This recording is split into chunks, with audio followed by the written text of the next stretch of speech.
Atëherë kthyer për minutat e fundit, nëse ndërmjet Trumpit dhe Putinit kemi këtë debatin indirekt, nga ana tjetër kemi bindjen europiane e përfaqësuar nga baronesha von der Leyen, që quhen dhe baronesha hekur tani më, e cila një nga deklaratat e djeshme që ka bërë shumë buj, ka thënë që Ukraina do të shndërrohet në një kështjell çeliku. Sa seriozisht e ka Europa dhe von der Leyen këtë deklaratë, zoti Osmani? Atëherë, kjo deklaratë e zonjës von der Leyen vjen në përpjekje të trishtuar të Europës për të mbajtur veten në lojë. Si do të mbaj veten në lojë, me çdo kusht dhe me çdo çmim, Europa do të përpiqet në një moment si ky, delikat si ky, që pavarësisht konfliktit në dukje ndërmjet Trumpit dhe Putinit, Europa e ka të qartë se Trump dhe Putin, pra Moska dhe Washingtoni janë duke shkuar në kurs të përjashtimit Brukselit nga kjo situatë. Zonja von der Leyen është duke ndërtuar një retorik dhe një diskurs geopolitik për të përcjellë mesazhe. Është vetëm retorika apo janë dhe para që po drejtohen drejt Ukrainës? Nuk ka asnjë mundësi fatkeqësisht që Europa të ndërhyjë dhe të thyej këtë lloj afrimiteti Washington-Mosk në këtë moment, të paktën në këtë moment. Në Ukrainë po flasim. Për Ukrainën po flasim. Po mirë, si thotë ajo, do bëhet kështjell çeliku, do armatosi. Sepse ajo po përcjell mesazhin që ne nuk do të dalim jashtë loje, ne nuk na nxirrni dot jashtë loje dhe ne do ta bëjmë tonën. Pra ne do të hedhim para, ne do të marrim masa, ne do të bëjmë marrëveshje. Franca, Gjermania, por edhe Anglia sot janë duke marrë masa se si do ta vazhdojnë këtë lojë, si do ta vazhdojnë këtë trajektore, si do ta vazhdojnë këtë mbështetje. Sepse, siç ju thash në pjesën e parë të emisionit, në të gjitha rastet Europa po tenton të paktën nëse ka marrëveshje ndërmjet Putinit dhe Trumpit në këtë moment të mos ketë një marrëveshje shumë të keqe, sipas këndvështrimit Brukselit dhe zonjës von der Leyen, por në afat gjatë Europa tenton që të jap mesazhe se nuk do të tërhiqet dhe se Washingtoni me Moskën nuk duhet ta lënë BE-n jashtë loje dhe në të njëjtën kohë tregon që ata, pra Brukseli dhe Europa, nuk do të pajtohen me flirtin Washington-Mosk për të dhuruar në tepsi kokën e Europës.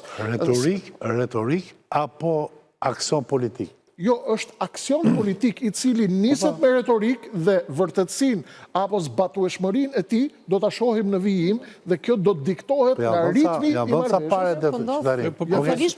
Përfaqësuesit ushtarak të Britanisë dhe të figurat larta ushtarake të Britanisë dhe të Francës janë në Kiev duke rakorduar planet me ushtrinë e Kievit. Nuk është retorik fare kjo. Bile, kjo tregon që Europa parashikon zgjatjen e konfliktit, një paqe. Profesor, retorikë është për sa kohë ata nuk bëjnë dot pa mbështetjen amerikane. Ata po përgatiten edhe pa mbështetjen amerikane, po përgatiten për vete, po përgatiten sa do, këto janë pralla, këto janë pralla, këto janë gështenja Dibër, ata do ta mbështesin. Ata do ta mbështesin dhe bëjnë mirë ta mbështesin, por do ta mbështesin veten e tyre, po mbështeten në Ukrainë. Cover amerikan, profesor, ti e di shumë mirë që Europa i ka depo të bosh. Kjo do duket tash, prandaj jemi në retorikë akoma. Konflikti edhe jemi në retorikë akoma. Gjermania për luftës dytë botërore tani mori vendim me shpenzu $100 miliard, $100 euro për ushtrinë e vet. Jo, 450 miliard. Okej, dakor. Edhe 500 miliard më që. Unë në këndvështrimin tim gjej. Po. Edhe unë ishim me mbështetje amerikane, profesor, 2 vjet e gjys, 3 vjet. Mendoj që Europa po përgatitet shumë seriozisht për një konflikt të zgjatur.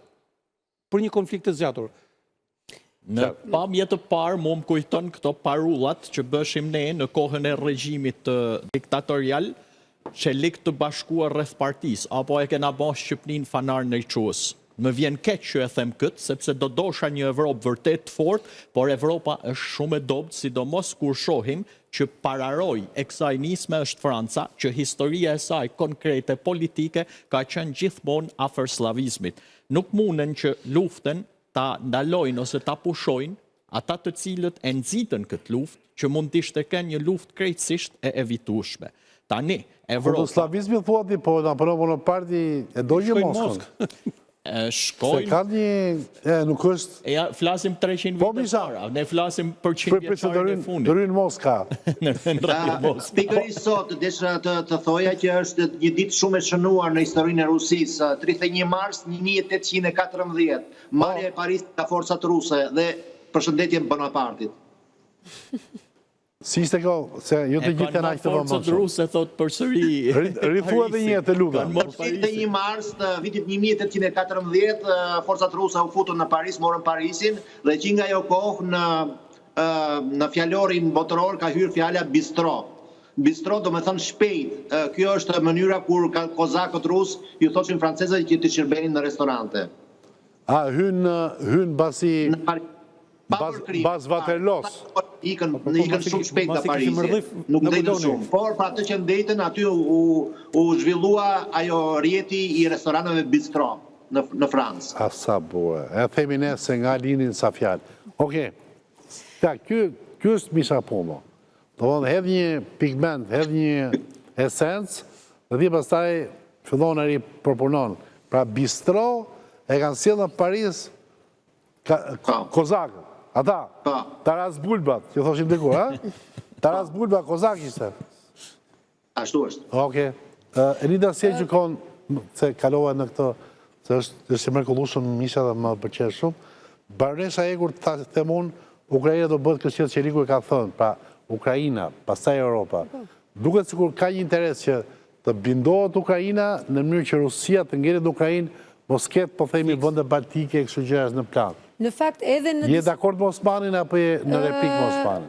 Jam më shumë me profesorin, sepse vetë nga strategjia që ato kanë hedhur në diskutim dhe nga fondet që po lëvrohen, ku flitet që do të lëvrohen dhe 18 miliard euro të tjera përsa i përket kësaj strategjisë. Po zbëjnë euro dërman atje. Kështjela pritë se ku strategjia, po të flasim strategjinë cila është pasaj dërman atje. Dakor, ka 3 vjet lufta, 3 vjet. Jo, po ka një strategji, pra dhe ato duan të ndjekin ato strategjia. Unë nuk jam ushtarake, të pak nga ato që janë dërkomtarët, po ta them deri në fund, ata themë, po se bëjmë këtë duash. Jo, pa tjetër. Dhe ajo ka deklaruar që në 18 miliard që në dy... Duket si basa tani, si to se basa ose për lërë të maroj. Si duket të infektohë. Po, në rejë. Ideja ishte kjo. Von der Leyen në 18 miliard... mbau Vietnam, më kupton. Në 18 miliardët e tjera që pritet të jepen për Ukrainën, bëhet fjalë që fabrikat ukrainase me lëndët që do të jepen nga vëndet e tjera të Bashkimit Evropian, ato vetë të prodhojnë dhe lufta nuk do të jetë më të paktën e afatgjat, dhe këtu bie dakord me profesorin, do të jetë një luftë e cila do të bazohet me modelin izraelit ose modelin i riq që quhet, në të cilin më pak ushtar, por më shumë luftë konvencionale, teknologjike, më saktë. Dhe në këtë mënyrë, çfarë bën? Këtu është dhe çfarë bën Europa? Europa përgatitet dhe thot, edhe në skenarin më të mundshëm që Bashkimi Evropian, Shtetet Bashkuara të Amerikës dhe Putini do të arrijë një marrëveshje, gjithsesi lufta do të vazhdojë, sepse paqja nuk do të jetë një paqe kaq e vendosur në mënyrë absolute, por do të jetë relative dhe duhet të ngjelet brenda kufive. Avokatja jonë e mençur. Dhe Rumaninë kanë dislokuar si një vend garant për sa i përket pikërisht situatës në Ukrainë. Avokatja jonë e mençur dhe e nderuar. Më dëgjoj me kujdes për replik, miqësisht. Mençuria këtu është, si ta themi, nderuar zoti Osmani i mençur dhe... Jo, diçka shumë të rëndësishme. Unë po të bëj vetëm një kompliment dhe asgjë më tepër. Nuk kam nevojë për komplimente në këtë situatë. I tërheq dhe nuk do të përsëriten më, do të trajtoj si çdo njëri tjetër. Patjetër. Dakord. Para ka patur Europa, nuk i dolën tani parat. Unë po them çfarë do t'japi të tjera. Zonjë nderuar, po thua nuk jam ushtarake ta përfundoj. As nuk jam ushtarak. Jo, pra, nuk jam ushtarak. Po them diçka tjetër. Për të bërë një luftë nuk duhen para. Duhen trupa ushtar, të cilët Ukraina nuk i ka më. Nuk duhet një strategji i riq, as strategji breshk. Duhet njerëz që shkojnë front, duhet superioritet dhe duhet armat. Cila teknologji? Se se përdori deri tani teknologjin. Nga 3 vite në luftë, kanë vdek gjys milion Ukrainas. Me dronet kanë bërë kërdim. Kush do të çojnë thertore? Do të çojnë në thertore Ukrainasit, që po ikin para ratisë. këtë po thonë që në moment që ushtria 1.900.000 ushtarë Ukraina po mbron 900.000 ushtarë. Po mbron territorin e vet. Po pra. Kështu që nuk ka Ajo është thjesht për t'i dhënë një ndihmë në Jo ikin me vrap, profesor. Ajo po bën. Ikin me vrap, po ratisën nga lufta. Tani neve do t'i bëjmë ata thertore, është okej. Okej, të flasim geopolitikisht korrekt. Geopolitikisht është në afatgjat, nuk është më sot për sot. Geopolitikisht korrekt, unë mund të flas deri nesër. Ata po ratisën nga lufta sepse kanë lënë kockat atje. Dhe kjo është ajo teoria e famshme e Irishit, të cilën do të vlerësohet pala tjetër se sa ukrainasit. Kjo është propagandë pastaj. Hajde të bëhemi ne jemi me Këto janë shifra që japin institutet ndërkombëtare. Profesor, unë nuk ec me shifra, unë ec me rezultate. Pas 3 viteve luftë, unë kur të përmen viktimat Ukrainës si ti thu ata ikin, kur të përmen ato rusit thu ti është propagandë, unë nuk e kuptoj tash se ku është qëllimi i kësaj bisede. Qa qëllimi? Qëllimi është që ne jemi me Rusin, po jo pra se s'është ky qëllimi. Nuk është ky qëllimi. Ne po bëjmë analizë racionale dhe kemi qenë këtu për 2 vite rresht, kemi thënë që ne jemi me drejtën e Ukrainës, po ne nuk do rrejmë poplin. Ti themi do fillojmë mbau Vietnam, nuk fiton pra Ukraina, profesor. Nuk e fiton dot këtë luftë. Këtë e din Amerikanët, këtë e din kjo baronesha komuniste e Europës, këtë e di Europa shumë mirë, këtë e din gjithë. Tash e kuptova, derisa që ka edhe baronesha komuniste, ne jemi në rregull. Gjithë burokratët e Brukselit janë të gjithë komunistë, janë të gjithë sorosian, janë gjithë neoliberal dhe e kanë me Amerikën. E din që po dalin jashtë loja, tregojnë pralla që do mbysin Rusin me planin e Nuk se duan ta mbysin. Nuk po flasim që nuk po flasim që duhet ta mbysin se ekuilibrat janë të brisht. Ato nëpërmjet një armatimi. Ora, logjika shumë e thjeshtë. Nëpërmjet një armatimi konstant, nëpërmjet një armatimi konstant të Ukrainës, ato kanë një zë në vendimarrje. Sepse në momentin që mbaron skenaret që janë hapur, ato janë atje, pa e kupton që Bashkimi Evropian ka gjithë interesin që të lëvrojë gjithë ekonominë e vet. Kjo bën për ekonominë e Bashkimit Evropian në mënyrë të drejtë për drejtë. Për Zelenskin dhe qeverinë e tij, hajde dilin perëndim. Ukraina është një djep për ekonomie. Dhe aq ka të dëpërtuar. Kush do luftoj? Ata që po i ikin, po i kapin nga leckat me i marrë luftë. Që po i marrin nga dasma me zorë. Zoti Osmani nuk lidhet këtu. Ligjit e luftës janë ligj Bashkimi Evropian, interesin e të nxjisë ekonominë. Fushësh një popull thertore që ka lidhë luftë. Në një luftë që dihet që është e humbur. Në një luftë që e din edhe Amerikanët, edhe Europianët, edhe Washingtoni, e din që Ukraina nuk e fiton këtë luftë. Në këtë luftë të humbur duhet fitojnë do kush, po Bashkimi Evropian duhet të nxjerrë ato parate veta. Bashkimi Evropian, ato lekët që ka hedhur, ato miliarda duhet i nxjerrë. Për sa i tokon teknologjisë, unë bie dakord me zonjën, sepse pajisjet teknologjike kanë lënë rezultate konkrete, se avancimi në Pokrovsk të Ukrainës u bë shumë i shpejt i ushtrisë ruse dhe falë teknologjisë dhe dronave ata e nalun. Ama për faktin e retorikës Evropës, unë jam komplet kundër, sepse 3 vite luftë Evropa ku ishte. Po sa europian kanë vdek për mbrojtjen e Ukrainës për burr. Njep numrin e europianëve që kanë vdek për mbrojtjen e Ukrainës. Evropa, dakord që sot çfarë shtoket ju vdisni ju thirrni ju. Evropa duhet të jetë realiste dhe konkrete. Sot duhet të jetë realiste dhe konkrete përsëri që të mbështesin Trumpin dhe Amerikën, sepse rendi i ri është drejt konservatorizmit dhe Trumpi me mbështetjet e Evropës arrin paqen dhe do e gjunjëzojnë Rusin. Evropa ishte, pse nuk e bani? Dështoj, sepse kjo luftë mund të anullote ose mund mos ndodhte që në fillim. A je sigur që Europa ka dështuar? Se unë mendoj që Europa nuk ka dështuar. 100% ka dështuar. Zbrazi depot e veta, riaktivizon industrinë e luftës, rivë në lëvizje ekonomike dhe mbi të gjitha rikthen një autokracie ndër popull të bazuar mbi frikën. Pralla me luftë. Gjithë Europa do të jetë të tjera nacionaliste. I ka çu popullin e Ukrainës e ka çu popullin e Ukrainës në thertore ka tregu. Të dyve me i kota shivesh me ngrit zërin më lart. Jemi në kafe. Evropa s'ka filluar që ta dini. Europa ka kur vdesi Shqipëri për Shkodrë. Do fillojnë kur Shqipëri për Shkodrë shpejt. Herët është, mas 3 vitesh filloi ta menoj. Kanë 1 milion Ukrainas kanë vdekë në thertore, ta menoj Europa akoma, po menohet. Ju las, por problemi është që mbi vendosja bën që njerëzit mos ju dëgjojnë, duan të dëgjojnë të dyja, sepse njerëzit janë të dyzuar, duan të dyja palët. Pra, po kur përplasin dy palët, nuk dëgjohet asgjë.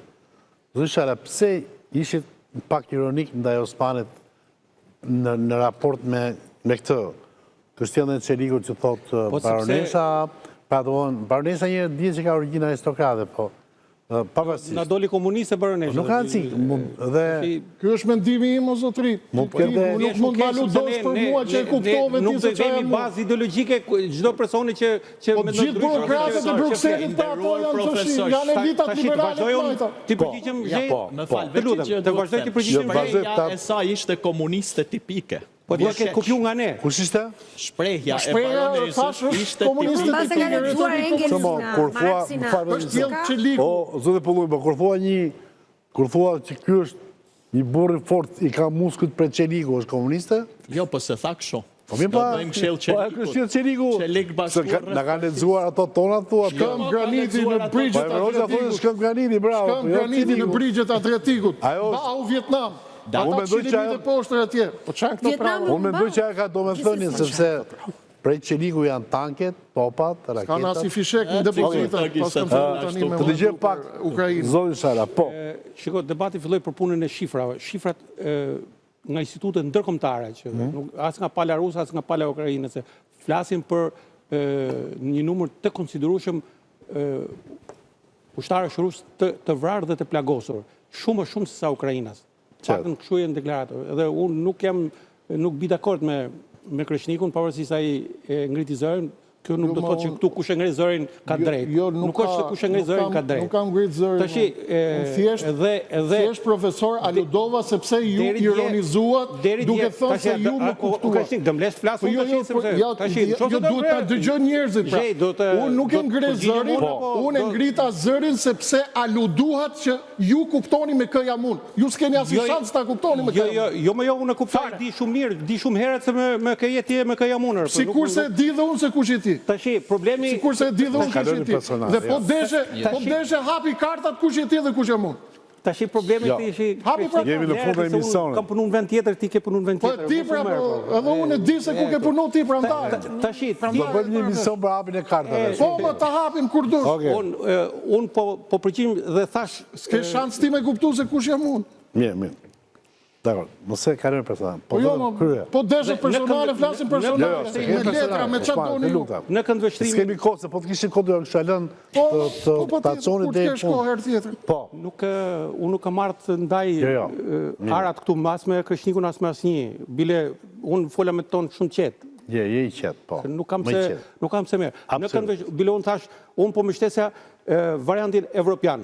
Europa tashme po e merë situatën, sepse deri dje ka menduar që është nën tutelen dhe nën mbrojtjen e Amerikës. Tashme, ata Europa, nëse çdo lek dhe çdo armë që dërgon në Ukrainë, e dërgon për interesat e veta, për mbrojtjen e vet, nuk e bën për popullin ukrainas. Pra, dhe kjo kështu do të shkojë. Ky konflikt do të zgjasë, me sa duket, do të zgjasë. Pyetja është kjo që bima europiane do ta mbajë në këmbë rezistencën ukrainase? Shiko, nëse Shtetet e Bashkuara, pastaj do dalë ka Europa, do të vazhdonin edhe disa muaj ndihmën Ukrainës, se do flitshim ndryshe për të ulur në tavolinë e bisedimit, do ta kërkonte Putini, jo Zelenski. Kjo mbet për të parë. S'ka më kohë. Fal, Amerika nuk e ka ndërprer nimen as asaj sekond. E ndërprer vetëm kur Zelenski tregou lëmtë në shtëpitë bardh, edhe Trumpi pat gabimin e vet për gjuhën e ashpër që përdorin ndaj Zelenskit, po nuk mundej Zelenski me ikë me i thonë që do të rrezikohesh nga Bashkimi Sovjetik. Nuk e ndërpreu, e riktheu nimen përsëri. Kam më tepër kohë, jo, nuk kam më tepër kohë. Do të jap vetëm një 30 sekondë zotit Pumo, të më hedhin një pigment tjetër analizës pëlqen ato. Pra, Europa do mundet ta mbajë në këmbë rezistencën e Ukrainës apo pikpyetje? Për mendimin tim, lufta nuk do të vazhdoj shumë gjatë, po do të vazhdoj gjatë për këtë vit.